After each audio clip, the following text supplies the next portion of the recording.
ఈ అండేంద్ర స్వామి ఎట్ట కాస్తుందా? ఓ నేనన్నావు మీ ప్రవీణ్ గన్నావు. ఈ రోజు మందలేందంటే మా నందు గన్ను ఆడుకోవడానికి బాయికి తీసుకొచ్చిన. వాడికి మా ప్లాన్ అర్థమై నేను దిగనని మా తమ్ముడు బలవంతంగా ఎత్తుకుపోయి బాయిలేసి ఆ తర్వాత ఏం జరిగిందో మీరే చూడండి. నందుగడ్డ దూకింది కదా, వాడు డైర్ ఎత్తుకుంటా.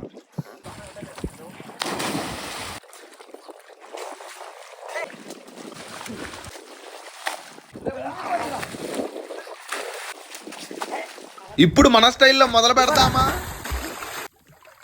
నందుగడ్డ ఆడుకుందాం. నందు నుంచి ఆడడానికి ఎవరు ముందు పోతారు?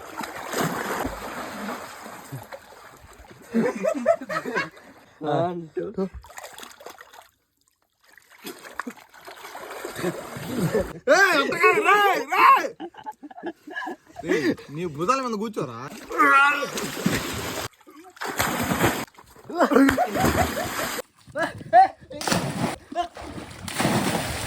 సరే ఇంకో వీడియో రేపు వస్తా.